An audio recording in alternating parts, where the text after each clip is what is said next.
Vi no seu livro que o yoga não é para todos. É isso mesmo? Não, não é bem isso, né? Na verdade, o que está lá no meu livro? Eu falei que o Hatha Yoga, ele não é para todos. O yoga é, tá?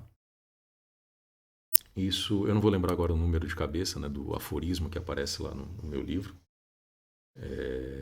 Depois eu coloco na descrição do vídeo lá o aforismo a que eu me refiro.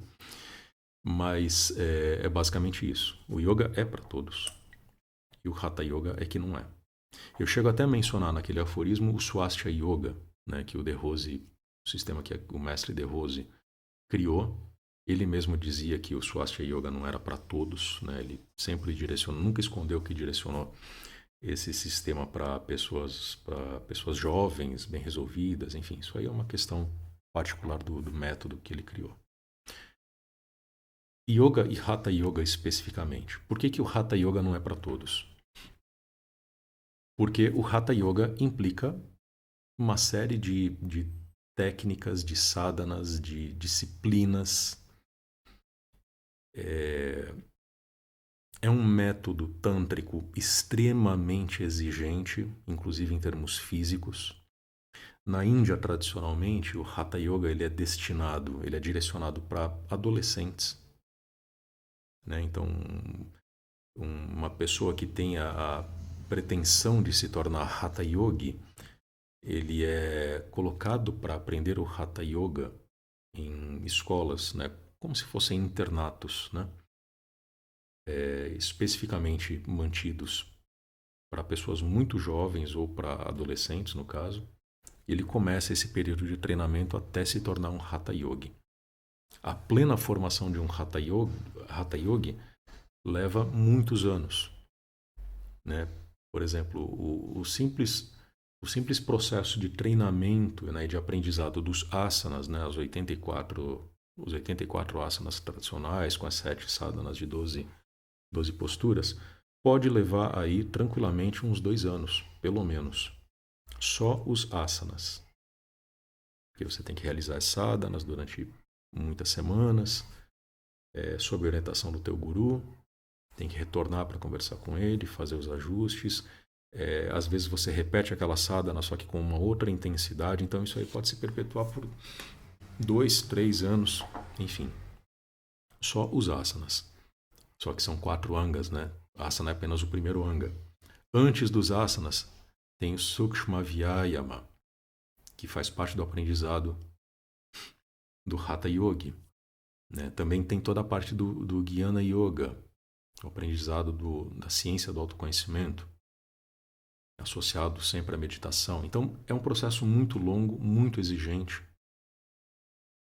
e o que acaba restringindo muito o Hatha Yoga para pessoas que, enfim, têm a condição de acompanhar esse processo.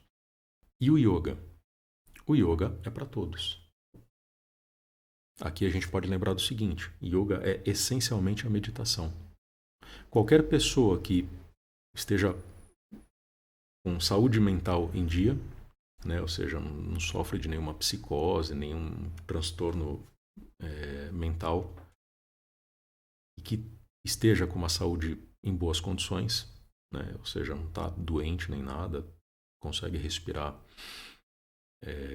naturalmente, tem plenas condições de se dedicar à meditação. Leia-se ao yoga.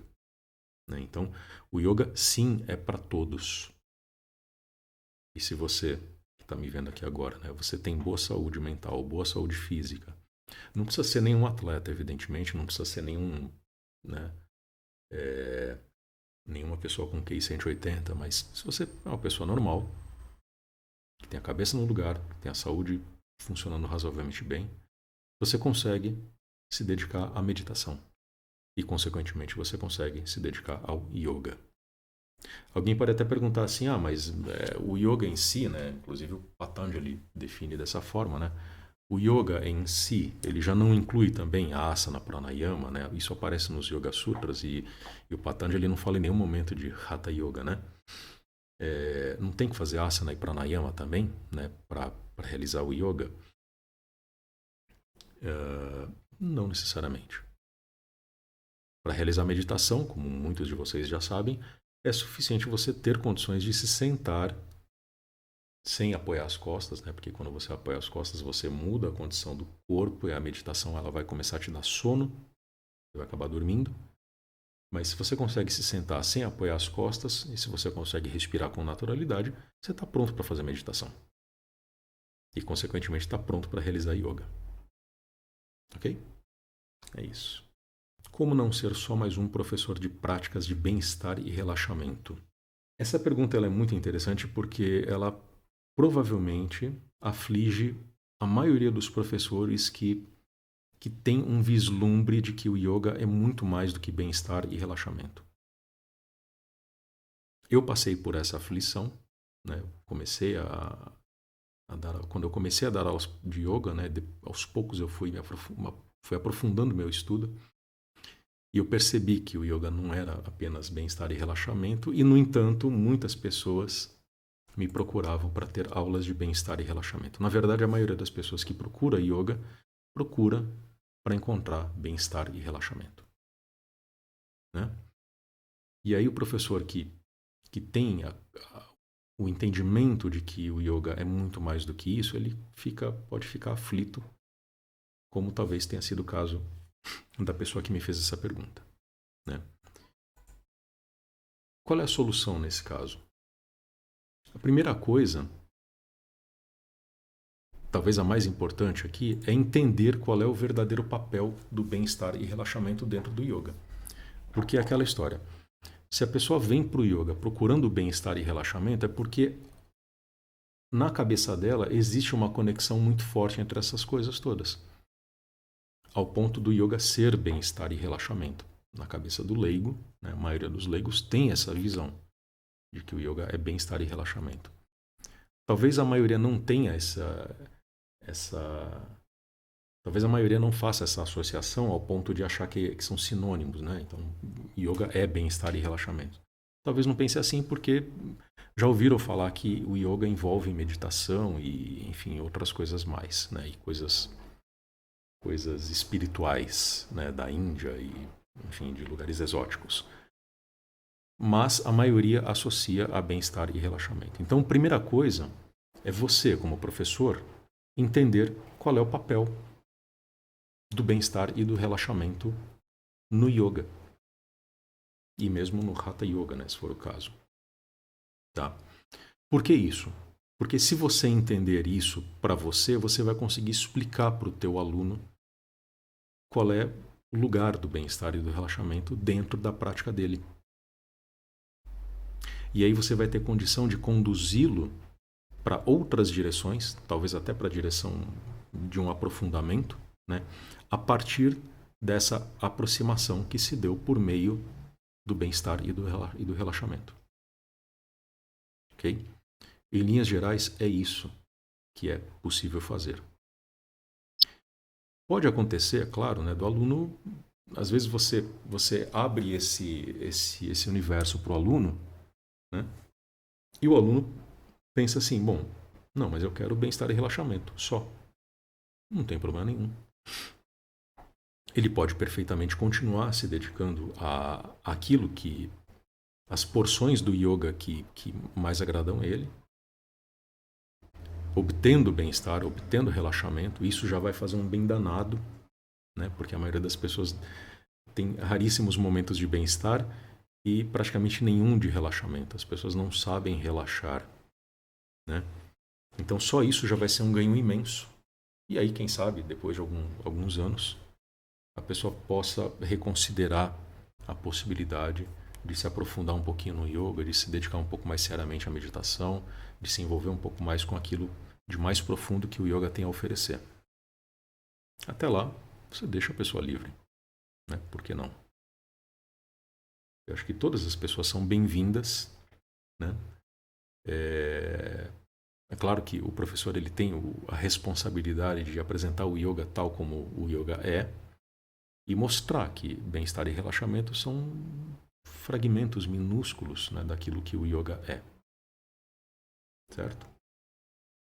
Eu acho que é isso aí. Por que o yoga e não outro caminho para o autoconhecimento? Basicamente por uma escolha pessoal, por uma inclinação pessoal. Só por isso. Aquilo que o yoga oferece não é só o yoga que oferece. O que o yoga oferece? Ele oferece a meditação para o autoconhecimento. Meditação para a transcendência.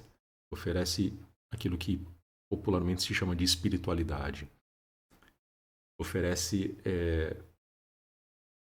enxergar este mundo de uma outra forma, sob uma outra perspectiva, sob o prisma da totalidade, sob o prisma da transcendência.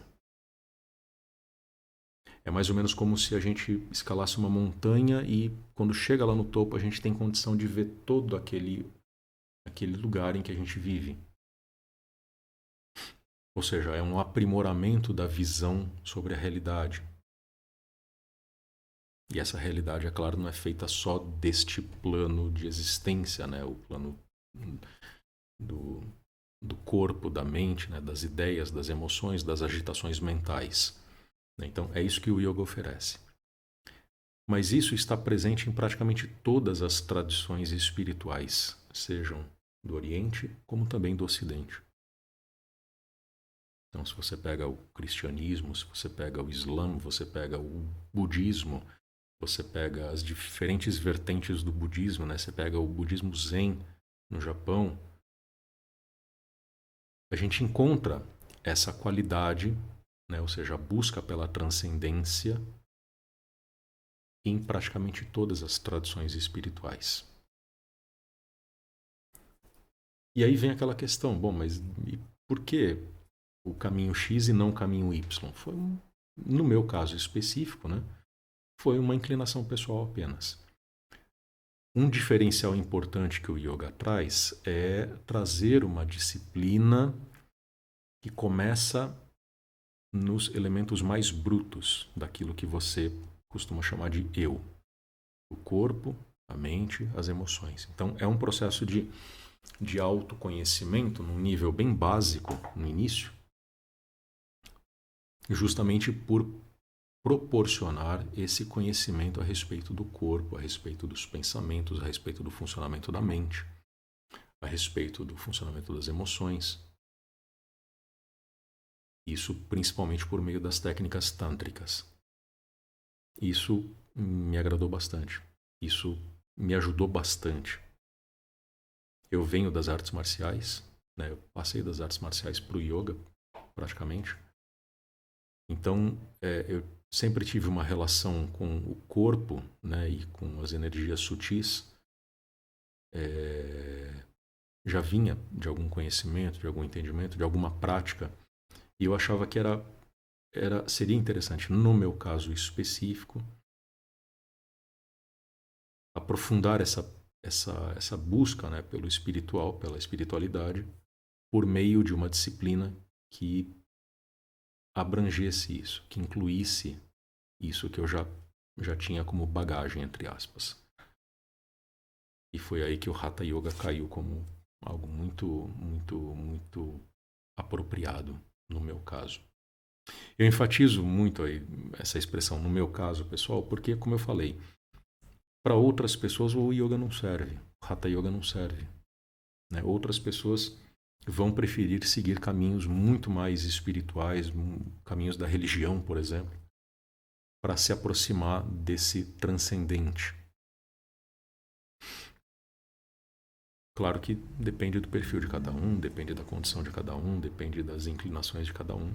Né? Então, isso é uma questão bastante pessoal. A pergunta era pessoal. Né? E, como eu estou colocando aqui para vocês, é mais ou menos assim que funciona. Né? A gente toma as decisões, toma os rumos, não com base de algo que foi colocado externamente para nós, mas de uma decisão interna, a partir daquilo que a gente consegue conhecer sobre esses sistemas, sobre esses métodos, sobre essas tradições. É isso.